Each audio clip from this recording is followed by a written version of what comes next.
ইসলামের ইতিহাসের এক আজব যুদ্ধ হলো জঙ্গে মুতার যুদ্ধ।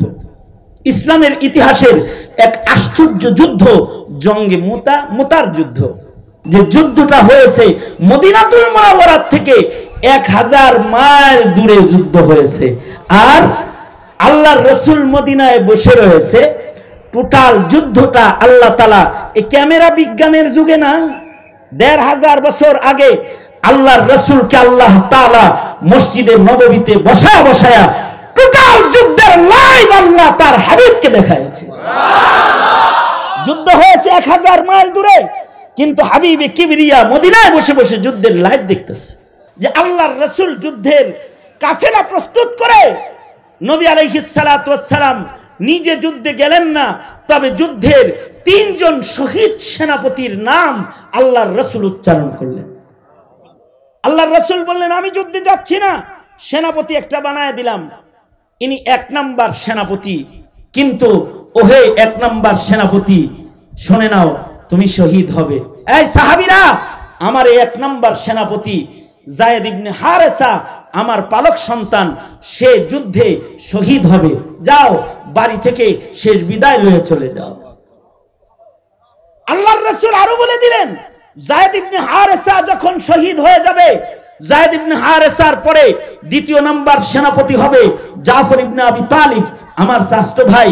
জাফর, বাদ যাও, জীবনের শেষ বিদায় নিয়ে যুদ্ধে চলে যাও, তুমিও যুদ্ধের ময়দানে শাহাদাত বরণ করবে। আল্লাহর রাসূল বললেন, আব্দুল্লাহ ইবনে রাওয়াহা, নতুন বিয়া করছে কেবল, আব্দুল্লাহ ইবনে রাওয়াহা, তুমি ইসলামের এই ইতিহাসের এই যুদ্ধের 3 নাম্বার সেনাপতি, যাও ঘরে যাও, জীবনের শেষ বিদায় গ্রহণ করে তারপরে যুদ্ধে চলে যাও, আর বাড়িতে আসতে পারবা না, তুমি যুদ্ধের ময়দানে শাহাদাত বরণ করবে। আল্লাহু আকবার জোরে করে বলে।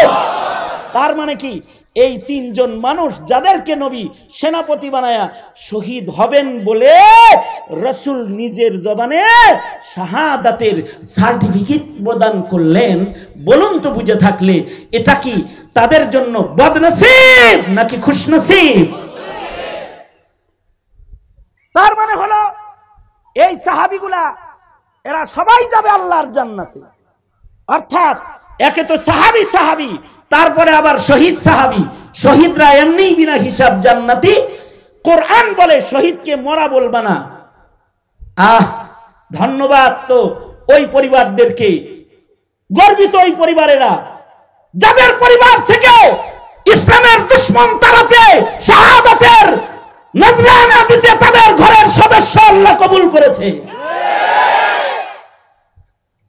এই জালেম যারা দিন মিটাইতে এই জমিনে চেষ্টা করেছে, 16 বছরের জুলুমের মাধ্যমে যারা উলামায়ে কেরামদের উপর অত্যাচার করেছে, জুলুম আর অত্যাচারের রাজনীতি আর নাস্তিক্যবাদ প্রতিষ্ঠার, হিন্দুত্ববাদ প্রতিষ্ঠার রাজনীতির মোকাবেলায় যারা জীবন দিয়েছে, যারা ইসলামের নামে কোরআনের জন্য, নবীর ইজ্জত রক্ষার জন্য শাপলা চত্বরে শাহাদাত বরণ করেছে, ধন্যবাদ, খুশখবর তো তাদের জন্য যারা এমন শহীদ একজন শহীদকে তাদের পরিবার থেকে গণনা করতে পেরেছে।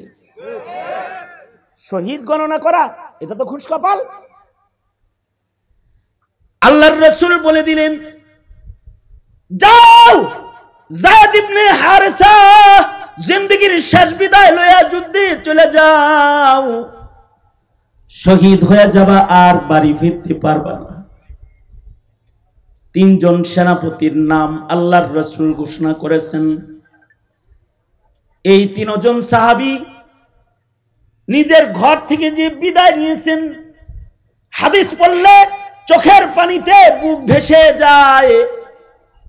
কি ছিল তাদের বিবির কাছ থেকে বিদায়ের দৃশ্য, কত হৃদয় বিদারক ছিল তাদের সন্তানের কাছ থেকে তাদের বিদায়ের দৃশ্য। নিজের পরিবারের ঘরের দরজায় যুদ্ধার সাজে সজ্জিত হয়ে ঢাল তরবারি কাঁধে লইয়া নিজের বিবির সামনে দাঁড়ায় বলেছে, বিবি চলে গেলাম, দেখা হবে আল্লাহর জান্নাতে, কারণ রাসূল বলেছেন আমি মুতার যুদ্ধে শহীদ হব। যাইতাছি গা। এ কথা বইলা বিদায় নিয়ে বেরিয়ে চলে যেতেছে।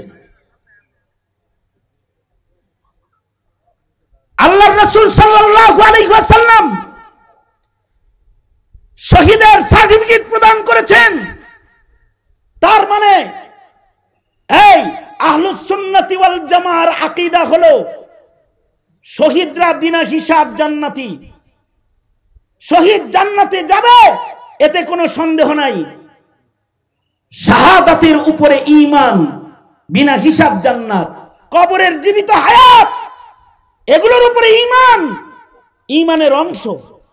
তার মানে এই সাহাবীরা সরাসরি আল্লাহর জান্নাতে যাইতেছে।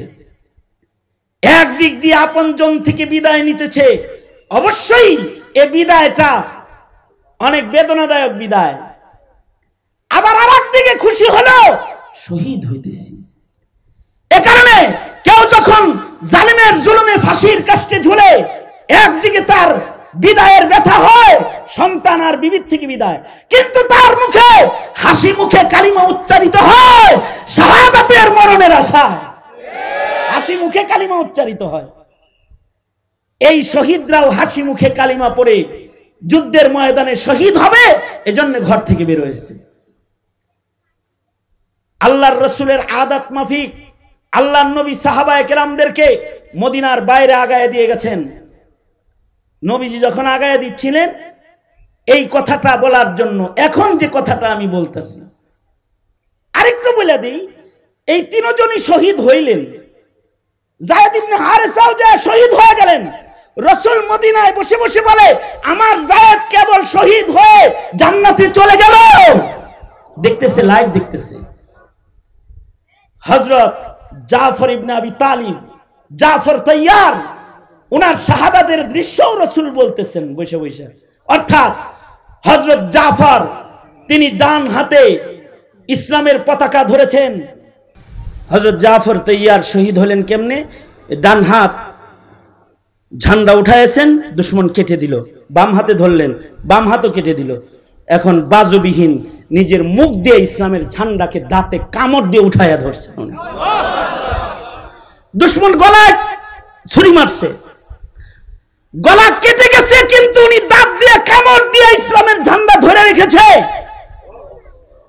তৃতীয় সেনাপতি আব্দুল্লাহ ইবনে রওয়াহা এসে যখন বলেছে, আমি 3 নম্বর সেনাপতি, পতাকা ছেড়ে দাও জাফর, তখন দাঁত খুলে পতাকা ছেড়ে দিছে। আর আল্লাহর রাসূল বলতেছেন, আমার জাফরের 2টি হাত কেটে দিয়েছে, আল্লাহ ওকে 2টি ডানা দান করেছে, ও কেবল উড়ে উড়ে আল্লাহর জান্নাতে চলে গেল। জাফর তৈয়ার পাখির মতো উড়ে জান্নাতে চলে গেছে। আব্দুল্লাহ ইবনে রওয়াহা তিনিও শাহাদাত বরণ করেছে। রাসূলের দিক নির্দেশনা মাফিক নবীর আদেশ ছিল, 3 সেনাপতি শহীদ হওয়ার পরে তোমরা সেনাপতি বানায় নিবে একজন।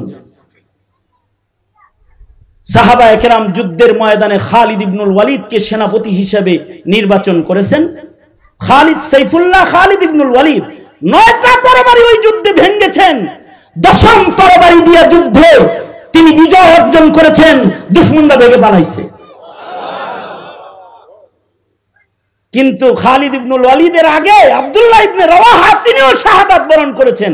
আল্লাহর রাসূল বললেন, এই মাত্র আব্দুল্লাহ ইবনে রওয়াহা আল্লাহর জান্নাতে চলে গেল। মদিনায় বসে বসে বলতেছেন আল্লাহর নাম। আমার বলার কথা হলো এখানে যেটা, সেটা হলো এই সাহাবীরা শহীদ হবে জান্নাত বুইজা জান্নাতে যাবে, জান্নাতের সার্টিফিকেট লয়া তারপরে যুদ্ধে যাইতেছে। কিন্তু আব্দুল্লাহ ইবনে রওয়াহা চিৎকার করে করে কাঁদতেছিলেন। সাথী সঙ্গীরা বলে, আব্দুল্লাহ, আপনজনদের মায়ায় মরার ভয়ে এত জোরে জোরে কাঁদতেছো তুমি? শহীদ হইবা এটা খুশির খবর, এত জোরে চিল্লায় কান্দো কেন? রাসূলকে রেখে চলে আসলাম, নবীজিকে আর কখনো দেখতে পারবো না, যুদ্ধে যাইতেছি, শহীদ হয়ে যাবো আমি। কিন্তু আমার ভয় হলো, আল্লাহর রাসূলের মুখে আমি শুনেছি নবী রাসূল শহীদ সিদ্দিক ওলি বুজুর্গ সকলকে এক পথেই জান্নাতে প্রবেশ করতে হবে, সেটা হলো পুলসিরাতের পথ। যে পুলসিরাতটা দোজখের উপরে আল্লাহ তাআলা নির্ধারণ করেছেন, স্থাপন করেছেন। পুলসিরাত পার না হয়ে কেউ আল্লাহর জান্নাতে যেতে পারবে না। পুলসিরাত এমন একটা পুলের নাম যে পুলের নিচে দোজখ রয়েছে, জাহান্নাম রয়েছে। শহীদ হিসেবে জান্নাতে তো যাবো, কিন্তু ভয় লাগতেছে। নবী রাসূলরা আল্লাহর মনোনীত, তারা তো নবুয়তের নূর দিয়া তারা পুলসিরাত পার হয়ে আল্লাহর জান্নাতে যাবে, কিন্তু আমি শহীদ, কেমন শাহাদাতের আলো যে আমি পাবো, এই টেনশনে আমি কাঁদতেছি। না জানি আলো যদি কম হয়, যদি পা ফসকা আমি পুলসিরাত পার হতে গিয়ে যদি দোজখের ভেতরে পড়ে যাই।